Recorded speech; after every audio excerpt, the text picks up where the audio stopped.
Welcome back ناظرین. آج ہم بات کر رہے ہیں ایڈکشن پہ، اور ہم دیکھ رہے ہیں کہ ایک ایسی والدہ کو جنہوں نے اپنے بچے کو اس چیز کے لیے انہوں نے دیکھا کہ اس کو لوز کیا، اور جب انہوں نے اس کو لوز کیا تو پھر ان کے کیا ایموشنز تھے، کیا جذبات تھے، اور اس کے ساتھ انہوں نے کس طرح سے پوری سوسائٹی کو جگانے کی کوشش کی ہے.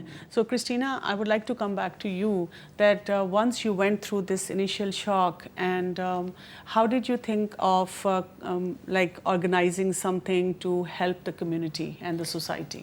Yes, I felt the need because drug is a taboo and nobody wants to talk about it. And I felt the need that the monster is there and we have to deal with. Okay. This is not just in Pakistan. The whole world is suffering with addiction. So how we have to do, what we have to do. So I decided that this foundation is the cushion between the parents and the school, is the cushion between the school and the students, because I don't lecture them. Okay. I make them see logic. Yeah. Not to be an instrument of a business, because no one should be an instrument of a business. And once you are addict, it's practically forever. And I've been seeing the rehabilitation center, especially in Pakistan. I mean, the standard, it's like prison. So we'd like to be in a prison. You would like to be a prisoner. You would like to be a slave of yourself. So what we want is that we want to empower the kids to, that is all right to say no. Yes. That's all right to use your intelligence. And it is you have to learn from others' mistakes. I mean, if someone goes in the hole, you have to go in the hole also. Yeah. So, I mean, you have to empower the kids. Okay. I think, unfortunately... How did you get your own education in this regard? Because obviously, as a mother, you probably never thought about addiction till that point. Yeah. And now we have established a whole platform to educate others. You see, Dr. Kamal, we always think that's never going to happen to us. And that was clear in the message to me, that... tragedies like this and any other tragedies have no address, can knock in anybody's door. So being well established, underprivileged, I mean, this is all in one addict member of the family, the entire family suffers. So it is to show, to open a dialogue. We live actually in a very closed society. We do not like to talk about things. But the reality is that we must. We must, because it's there for everybody to see. I mean, we have to, no one would like to pass what I'm passing to. I don't wish anyone. So we are really working 24/7 with the education institutions, wherever they need us, wherever they want, they call us. We go there and talk. We have a therapist. We have academic members. I mean, we have a very open discussion with them. Okay. And it's very interesting because we get a very very good response.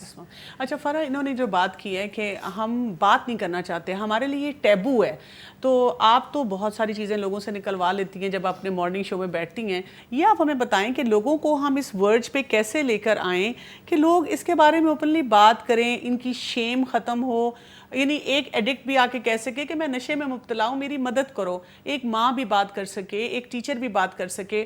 میں نے personally خود اس programme کے لیے کچھ لوگوں کو جب کال کرنے کی کوشش کی کہ آپ آئیں اور ہم اس پہ بات کریں، اور ہم کسی کو بلیم نہیں کر رہے، لیکن مجھے بہت حیرت ہوئی ہے کہ بہت سے اداروں نے یا بہت سے لوگوں نے مجھے کہا کہ نہیں، دراصل ہمیں کوئی مسئلہ نہیں ہے، ہم نہیں بات کرنا چاہتے اس ٹاپک پہ. جبکہ بیک اینڈ پہ مجھے ان کے ہی اداروں میں بہت سارے مسئلے پتہ تھے، فرسٹ ہینڈ انفارمیشن میرے پاس آئی تھی.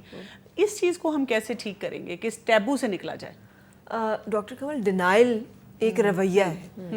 جب آپ یہ ایک رویہ ہے کہ آپ چیزوں کو آنکھیں بند کرتے ہیں کبوتر کی طرح کہ کچھ نہیں ہے، سب ٹھیک ہے، تو یہ رویے کی تبدیلی ہوگی. کہ اور یہ مسئلہ اس وقت جو لوگ دیکھ رہے ہیں انہیں پتہ ہونا چاہیے، پاکستان کی میجورٹی 60% آبادی 25 سال سے کم عمر ہے. پاکستان کا ایک بہت بڑا پوٹینشل ہے یوتھ. یہ پوٹینشل اس وقت جتنے ٹارگٹ بزنس ہے، یہ بزنس جس کی طرف کرسٹینا، ڈرگ ایک بہت بڑی انڈسٹری ہے، اس انڈسٹری کی بہت بڑی مارکیٹ ہے پاکستان. یہ مت سمجھیے کہ آپ کے بچے، آپ کا گھر، آپ نے بہت اچھی ویلیوز دے دی، جانا انہوں نے اسی معاشرے میں ہے، انہی اداروں میں ہے. اچھا ڈاکٹر کمل، جو بچوں کو پیئر پریشر ہے نا، صحیح، اور چل یار تو کر ہی نہیں سکتا، تو ایک پف تو لے تو پھر چلو ایک دفعہ تو تم ٹرائی کرو just this once. Just this once. اور بچہ بھی سوچتا ہے کہ کیا فرق پڑے گا اگر ایک دفعہ میں نے کچھ ٹرائی کر لیا, یا وہ پھر وہ اس میں جب وہ اس کمیونٹی میں ہوتا ہے تو وہ کہتا ہے چلو ان کے ساتھ ایک اس میں کیا گڑبڑ ہے. اب یہ جو شیم ہیلنگ ہے نا, یہ اسی وقت ہوگی جب ہم اس معاملے کو ڈینائل سے نکلیں گے اور کہیں گے ہاں یہ مسئلہ ہے, یہ بہت سارے لوگوں کے ساتھ ہے, اور اس مسئلے کا حل اس وقت شروع ہوگا جب ہم اسے پہلے مسئلہ تو تسلیم کریں گے. میں اکثر لوگوں کو کہتی ہوں کہ جیسے ہم بہت آسانی سے بات کرتے ہیں, میرے سر میں درد ہے, میں نے پین کلر لیا ہے, لیکن اگر مجھے لگے کہ میں نے کوئی ڈرگ لیا ہے یا میری کوئی ایسی ایڈکشن ہے چاہے بیہیویئر میں ہے, میں اس کے بارے میں بات ہی نہیں کرنا چاہتی اور میں اس کو ہیل کہاں پہ کروں گی اس کی نا. اچھا مہاجبین یہ بتائیے کہ ایگزیکٹو سکلز کی بات ہو رہی ہے, کیا پیرنٹس اور بچوں کا جب ایگزیکٹو سکلز کا ڈفرنس ہوتا ہے, یعنی ماں باپ کی اپنی ایموشنل اسٹیبلٹی نہ ہو, اپنے ان کی رسپانس انہیبیشن نہ ہو, یا اور آپ بہت سارے سکلز ہیں, تو آپ مجھے بتائیں کہ پھر اس سے بچوں کو وہ کیسے سکھا پائیں گے یا کیا چیلنجز ہوتے ہیں؟ ظاہر ہے اگر بچے گھر میں دیکھیں گے نا جو کمزوری ماں باپ کی ہے تو وہ تو ایک نیچرل سا لگتا ہے کہ ان میں بھی آ جائے گی, لیکن بعض دفعہ ایسا ہوتا ہے بچے کی وہ اسکل اچھی ہوتی ہے اور ماں باپ کی کم ہے, تو ماں باپ اپنی اسکل پہ کام کریں اور بچے کو وہاں بوسٹ کریں کہ آپ کی اسکل اچھی ہے, میری نہیں, ٹائم مینجمنٹ ہی لے لیں. بچے کی بعض دفعہ اچھی ہو سکتی ہے, ماں باپ کی خراب ہے, تو وہاں پہ بوسٹ کریں. اور جہاں پہ ماں باپ دیکھیں بچے کی اسکل کم ہے تو فرسٹریٹ ہونے کے بجائے وہ سوچیں کہ اس کی میری اسکل یہ بہت اچھی ہے لیکن اس کی اسکل تو ویک ہے نا, اس کو بلڈ کریں, اس کو پھر آہستہ آہستہ بلڈ کریں گریجولی. یہ نہ سوچیں فرسٹریٹ نہ ہو کہ یہ کیوں نہیں کر رہا, اس کو کیوں نہیں سمجھ میں آ رہا, نہیں, اس کی آہستہ آہستہ بلڈ کریں اس کی. اچھا Christina, I would also like to ask you that since you have been going to different institutions, do you also see some underlying factors when the children they are going more towards drug, like behavior issues or dysfunctional families or other parameters? I would like you to comment on that. Yes, every time we have a drug awareness that we involve all the pillars of our foundation, which is primarily drug awareness, but is environment, sports, arts and culture, and civic sense. So all these elements are on our events. And then we have essays. We have skits. We stimulate them to talk about drugs in a different way, painting and the essay, on the essays, you really pick their brain. You really get to know, to understand what they have there, because during the entire week we've been talking about. And so you can understand some sorrows, some reasons, someone's that defying and saying that yes, so what, So you definitely find out behavioral issues. Yes, you definitely find. But the thing is that I said, like we are talking about intelligence. So tell me why it's good. If you tell me why, if you convince me, so then we start to think differently. But tell me why it's good. So you sort of challenge them. Yeah, we have to stop to think that this is a culture of pop a pill. It's that is go to sleep, to go to the bath, to go to this, you pop a pill. It's easy like this because we live in a world that's just on our palm. It's just a touch. So we want the things immediately, effects immediately. Instant gratification. I always remember my father that he used to believe in aquatherapy. And when the boom of the pharmaceutical industry started to come, and I would say, oh, I have a headache, and then he said, oh, have a glass of water. And I used to get very frustrated, and I said, no, I didn't pass, because my friends were having Panadol, whatever it is. So he said, I said, Papa didn't pass, have 2 glasses of water. So, and then it's because it's dehydrated. So when you start to understand your body, how that works, you really cut all these accessories that the marketing had made you believe that is the solution. ہاں جی فرحان, ہم کتنی چیزوں میں یہ گھر چکے ہوئے ہیں, یعنی کہ وہی بات ہے کہ یہ ایک ایسا مافیا ہے, کہیں سے مارکیٹنگ ہے, کہیں سے میڈیا ہے, کہیں سے پالیسی میکرز ہیں, کہیں سے وہ پوری انڈسٹری ہے جو اس کو سپورٹ کر رہی ہے. اب آپ نے بات کی, میں ایز مدر آپ کو بتاتی ہوں, ہم جب when we were growing up صحت مندانہ ایکٹیویٹیز تھیں, بالکل ڈیبیٹس تھیں, کھیل تھے, مختلف قسم کے کھیل تھے, جس بچے کا جو ایپٹیٹیوڈ ہوتا تھا وہ اس میں جاتا تھا, پھر اس کے مطابق وہ ایک جو یہ کہہ رہی تھی اپنی نا امید, مایوسی, ہار کو ایڈجسٹ کرنا, ان چیزوں کو مقابلہ کرنا, ان کو برداشت کرنا سیکھتے تھے ہم وہاں سے. اب سکولز میں کیا ہے, آج فلانا ڈانس پارٹی ہے, آج فلانا سیلیبریشن ہے, آج فلانی پارٹی ہے, میں نے اسکول سے سوائے پارٹی کے علاوہ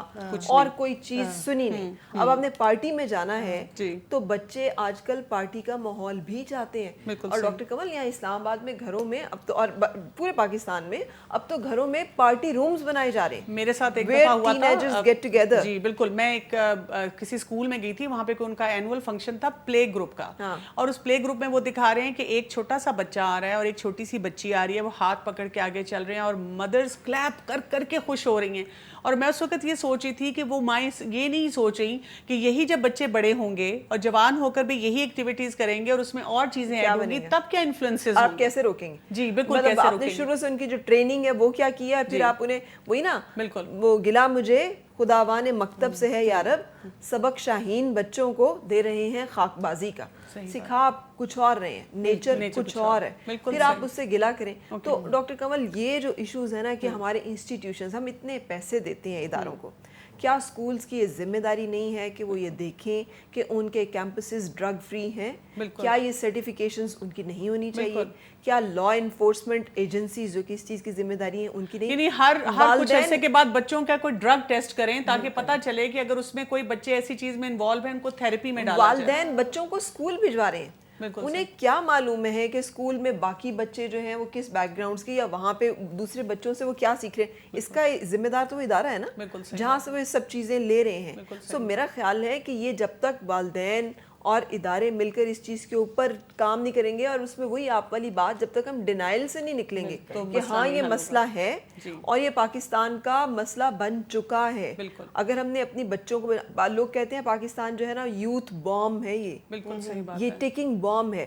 اگر آپ نے اپنی 60% آبادی کو جو کہ 25 سال کی سے کم عمر ہے صحیح یوٹیلائز کر لیا, آپ کوئی ترقی کو دنیا کی کوئی طاقت روک نہیں سکتی. انشاءاللہ ہمیں اللہ سے اچھی امید ہے. اور اگر یہ خدا نخواستہ بیک فائر کر گیا ڈاکٹر کمل, تو جس ملک کی 60% آبادی ناکارہ ہو جائے, نشے کی عادت میں مبتلا ہو جائے, وہ ذہنی طور پہ اتنی جو ہے وہ کمزور ہو جائے اور مفلوج ہو جائے, اللہ معاف کرے, اس ملک اور اس قوم کا کیا مستقبل ہوگا, ہمیں اندازہ ہونا چاہیے اس کا. بہت بہت شکریہ آپ سب کا. ناظرین, یہ ایک لمحہ فکریہ ہے اور ہمیں اس وقت صرف فکر ہی نہیں کرنی, جاگنے کی ضرورت ہے اور اپنے اپنے لیول پہ جو کام ہم کر رہے ہیں اپنا حصہ ڈالنے کی ضرورت ہے. اور ایک چیز ہمیں یاد رکھنے کی ضرورت ہے کہ بچوں کو ہم نے صرف یہ نہیں کہنا کہ وہ جو ہے وہ بس سوچیں کچھ, بلکہ ان کو ان کی سوچ کو وسعت دینی ہے تاکہ وہ اتنے سٹرونگ ہو سکیں کہ وہ اپنے فیصلے صحیح لے سکیں. اجازت دیجیے گا. السلام علیکم ورحمۃ اللہ وبرکاتہ.